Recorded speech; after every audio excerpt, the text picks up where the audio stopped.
जय हिंद, नमस्कार दोस्तों। आप देख रहे हैं knowledge and profit YouTube channel, जहां पर हम हर दिन आपके लिए लाते हैं बाजार का गहराई से विश्लेषण, आज के मार्केट मूवमेंट्स का रिव्यू, जरूरी खबरें और डेटा अपडेट्स, कल के इंडेक्स मूवमेंट की संभावनाएं और लेवल्स। हमारा विश्लेषण पूरी तरह नॉलेज, स्किल्स और रिसर्च मेथड पर आधारित है। हमारा ऑब्जेक्टिव सिखाना है, ना कि आपको सीधा ट्रेड कराना, क्योंकि स्टॉक मार्केट में रिस्क होता है और बिना सीखे ट्रेडिंग करना खतरनाक हो सकता है। रियल टाइम डेटा और इंपॉर्टेंट न्यूज अपडेट के लिए आप हमें टेलीग्राम और व्हाट्सएप पर ज्वाइन कर सकते हैं। यहां हम मार्केट आवर्स में इंपॉर्टेंट न्यूज और डेटा शेयर करते हैं, जिससे आप अपने एनालिसिस में सुधार कर सकें और बेहतर रणनीति बना सकें। तो चलिए सीखते हैं, समझते हैं और बाजार का सही लाभ उठाते हैं। समझदारी से निवेश करें, ज्ञान के साथ मुनाफा कमाएं।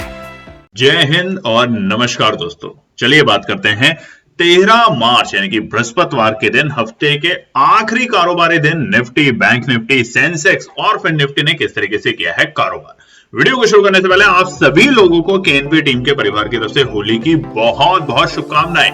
कल बाजार रहेगा बंद, यानी कि शुक्रवार 14 मार्च है, होली का पावन त्योहार। तो आप सभी लोगों को, सभी दर्शकों को और आपके परिवार को दोबारा से केएनबी टीम की तरफ से ढेरों शुभकामनाएं होली की। उम्मीद करते हैं आप शानदार तरीके से फेस्टिवल को सेलिब्रेट करेंगे और एक नई रणनीति, नए तरीके की शपथ लेंगे कि क्या आपको नहीं करना बाजार में और कैसे आपको काम करना है। तो ऐसे होली के पौर पे आप भी इस तरीके के नए रंग रूप के साथ बाजार में उतरे आने वाले सोमवार से।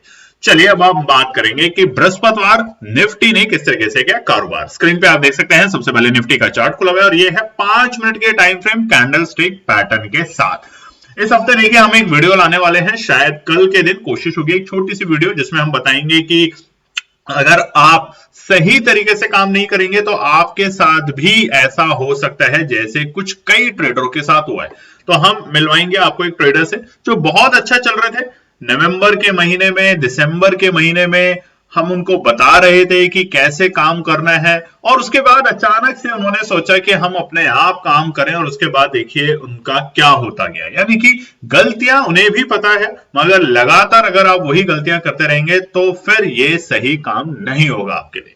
चलिए निफ्टी की बात करें तो निफ्टी का चार्ट खुला हुआ है और ये है सबसे पहले जबरदस्त आज का मोमेंट। आप देखेंगे तो धीरे धीरे बाजार नीचे की तरफ जाते हुए और लुढ़कते हुए देखने को मिला।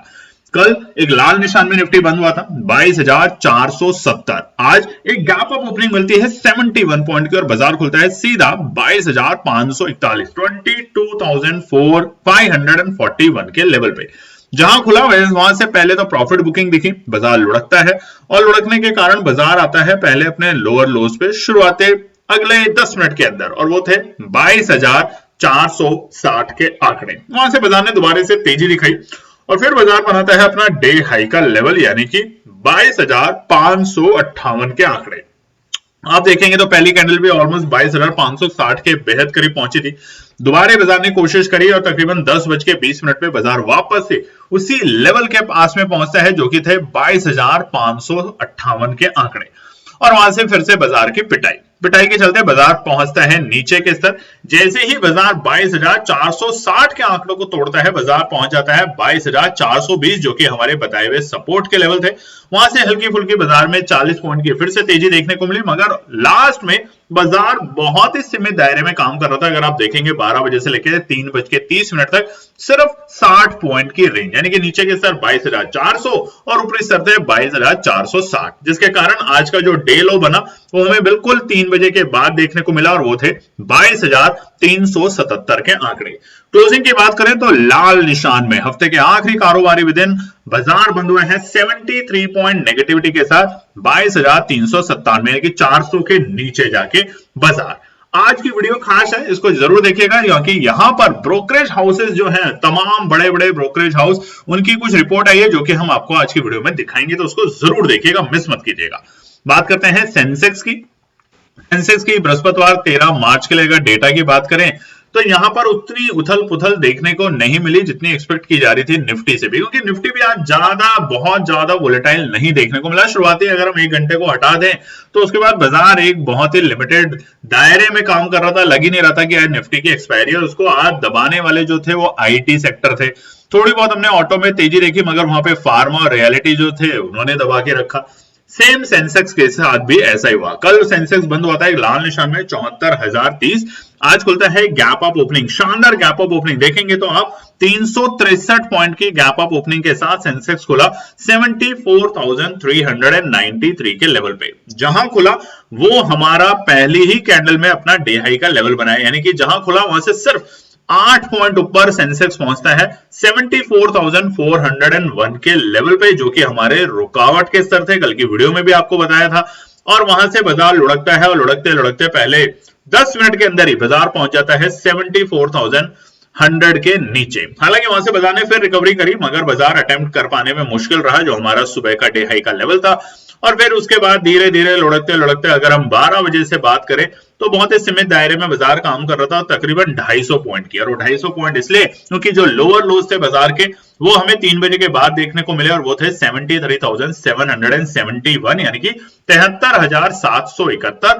और डे हाई का जो लेवल जो हमें शुरुआती दौर में बाजार में मिला था खुलते ही 74,401। अगर क्लोजिंग की बात करें तो बाजार आज फिर से सेंसेक्स एक लाल निशान में बंद हुआ है 201 पॉइंट की गिरावट के साथ 73,829 के लेवल पे। बैंक निफ्टी की बात करते हैं। बैंक निफ्टी का यहाँ पे स्थिति हमें दोनों तरफ के मोमेंटम मिले। शुरुआती दौर में हमें एक बार गिरावट के साथ तेजी और उसके तेजी के बाद वापस से नीचे न्यूट्रल होते हुए देखने को मिला बैंक निफ्टी। बैंक निफ्टी कल एक लाल निशान के बल्कि हरे निशान में बंद होने में कामयाब हुआ था 48,057, 48,057। आज यहाँ पे एक गैप अप के साथ बाजार खुलता है 162 पॉइंट की, जिसके कारण शुरुआती दौर में बाजार खुला 48,219 और उसी कैंडल में बाजार में वोलेटिलिटी देखने को मिली और बाजार आता है अगले 10 मिनट के अंदर नीचे, यानी कि पहले 48,080 के आसपास, और वहां से रिकवरी दिखाता है क्योंकि हमने कल बताया था आपको कि 48,000 एक इंपॉर्टेंट सपोर्ट का काम करेगा और आज इसमें वाकई में सपोर्ट का काम करा है बैंक निफ्टी में। हालांकि 48,080 के लेवल से बाजार में वापस से रौनक आई और बाजार पहुंचता है अपने डे हाई के लेवल यानी कि 48,352। तो अगर आप देखेंगे तो तकरीबन 250 पॉइंट की तेजी बैंक निफ्टी ने देखी, आपने देखी बैंक निफ्टी इंडेक्स के अंदर आज अपने नीचे के स्तर से। हालांकि उस लेवल पे 48,350 जो कि रुकावट का स्तर है, हमने आपको बताया भी है बैंक निफ्टी में, वहां से बाजार में प्रॉफिट बुकिंग के चलते बाजार नीचे लुढ़क जाता है। और आखिरी के 3:30 के आसपास में बाजार ने बनाया था बैंक निफ्टी में आज का डे लो का लेवल, जो कि है 48,006, 48,006 यानी कि 48,000 का लेवल सपोर्ट का लेवल। और जो क्लोजिंग हुई है सिर्फ 4 पॉइंट बढ़ के, यानी कि अपनी प्रीवियस क्लोजिंग के मुकाबले आज हरे निशान में जरूर बंद हुआ है, बिल्कुल फ्लैट क्लोजिंग भी बोलेंगे इसको हम, 48,060 के आंकड़ों पे। वहीं पे फिन निफ्टी की बात करें तो बिल्कुल उसी डायरेक्शन में फिन निफ्टी ने भी काम किया। आज तमाम शेयर खुले एक गैप अप ओपनिंग के साथ, मगर उसके बाद वहां पे आती है प्रॉफिट बुकिंग। उसके बाद बाजार ने अगले 10-15 मिनट की गिरावट के बाद फिर से तेजी दिखाने की कोशिश की, मगर वहां पे संभल नहीं पाया और जिसके कारण आज सारे इंडेक्सेस में हमें इसी तरह का माहौल देखने को मिला। कल फिन निफ्टी एक हरे निशान में बंद हुआ था 23,328। आज एक गैप अप ओपनिंग के साथ खुलता है 71 पॉइंट की, जिसके कारण फिन निफ्टी इंडेक्स शुरुआती दौर में खुलता है 23,399, यानी कि बिल्कुल 400 के आंकड़ों के आसपास में। जहां खुला वहां से पहले बाजार ने कोशिश करी 420 के पास पहुंचने के लिए। आप देखेंगे रेजिस्टेंस का लेवल इसलिए इंपॉर्टेंट होता है, और वहां से फिर गिरावट और गिरावट के कारण कल के बिल्कुल हमारी जो क्लोजिंग थे उसके आसपास बाजार पहुंचता है 23,320 के पास में, और वहां से रिकवरी दिखाता है। रिकवरी के चलते बाजार बनाता है अपना डे हाई का लेवल अपने दूसरे सेशन में, यानी कि 10:20 के आसपास में, और वो थे 23,558 के लेवल, 23,458। और उसके बाद अपने आखिरी स्तर में यानी कि 3 बजे के आसपास बाजार ने बनाया अपना डे लो का लेवल, जो कि था हमारे 23,263, 23,263। तो अगर आप ऊपरी स्तर से देखेंगे आज के डे हाई से, तो तकरीबन 200 पॉइंट के आसपास की हमें गिरावट देखने को मिली है फिन निफ्टी इंडेक्स में। हालांकि जो क्लोजिंग हुई है वो लाल निशान में हुई है 38 पॉइंट की गिरावट के साथ। फिन निफ्टी बंद हुआ है 23,290 के आंकड़ों पे। तो ये था आज बृहस्पतिवार 13 मार्च के तमाम इंडेक्सेस के किस तरीके का रहा रुझान। अब हम बात करेंगे कुछ न्यूज और डेटा को लेकर। सबसे पहले बात करते हैं आज के एडवांस और डिक्लाइन में।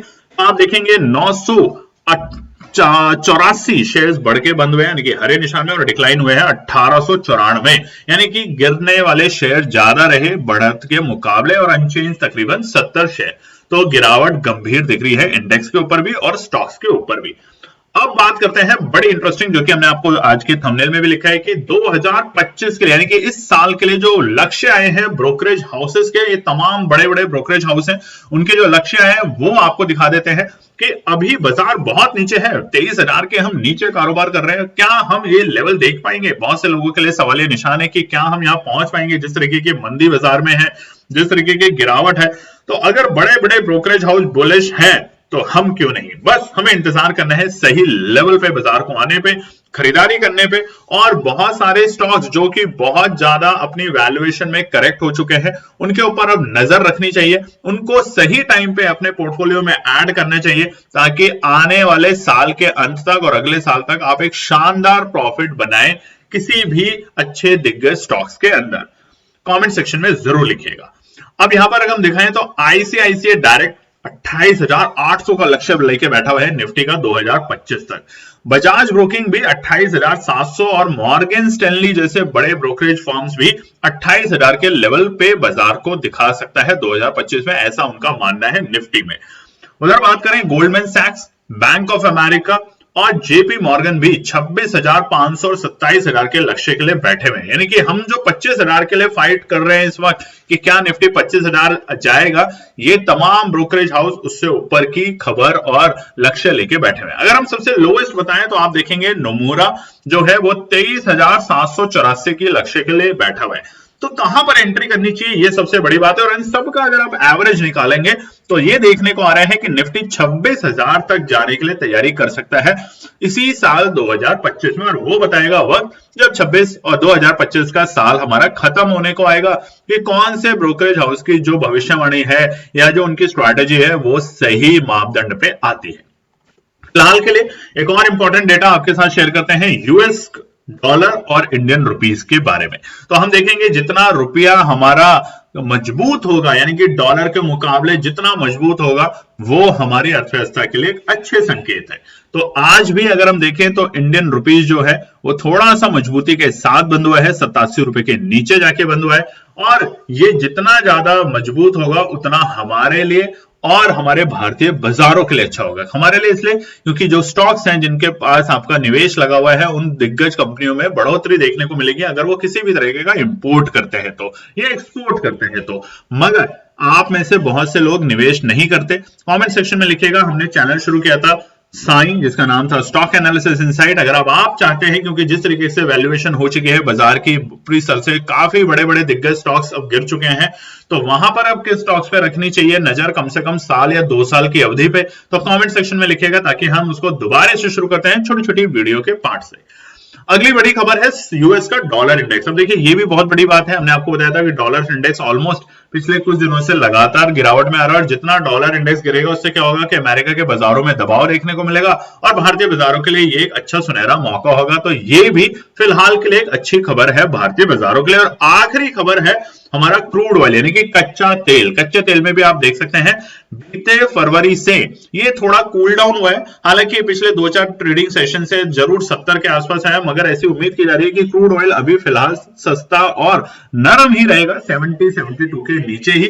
तो जितना क्रूड ऑयल नीचे रहेगा उतना हमारे बैंकिंग क्षेत्र के लिए भी अच्छी खबर रहेगी, उतना हमारे भारतीय बाजारों के लिए भी अच्छी रहेगी। तो 3 खबरें बड़ी इंपॉर्टेंट है, क्रूड ऑयल, उसके अलावा है हमारा डॉलर इंडेक्स, और उसके साथ रुपए की बढ़ोतरी, यानी कि बिना कमजोरी हुए अगर रुपया बढ़ता जाएगा तो ये और अच्छे संकेत होंगे भारतीय बाजारों के लिए। तो ये है कुछ इंपॉर्टेंट न्यूज जो हमने आपके साथ शेयर करी। अब कहां पर रखनी है आपको नजर निफ्टी में, बैंक निफ्टी में, सेंसेक्स में आने वाले सप्ताह में, क्योंकि होगा और भी मजेदार। तो उसके लिए बने रहें, कल की वीडियो जरूर देखें। और उससे पहले जाने से पहले आप सबसे रिक्वेस्ट है चैनल को सब्सक्राइब जरूर करें, और होली की शुभकामनाएं आपको और आपके परिवार को केएनपी टीम की तरफ से। धन्यवाद दोस्तों। तो दोस्तों आज के लिए बस इतना ही। उम्मीद है कि यह विश्लेषण आपको मार्केट को समझने और बेहतर रणनीति बनाने में मदद करेगा। अगर ये वीडियो आपको पसंद आया हो तो इसे लाइक करें, शेयर करें और चैनल को सब्सक्राइब करें, ताकि आपको हमारे सभी अपडेट समय पर मिलते रहें। मार्केट से जुड़े रियल टाइम डेटा और न्यूज अपडेट के लिए हमें टेलीग्राम और व्हाट्सएप पर ज्वाइन करें। लिंक आपको डिस्क्रिप्शन में मिल जाएगा। याद रखें, सीखना सबसे बड़ा इन्वेस्टमेंट है। ट्रेडिंग से पहले सही एनालिसिस करें, ज्ञान के साथ मुनाफा कमाएं। फिर मिलेंगे अगले वीडियो में, तब तक के लिए जय हिंद।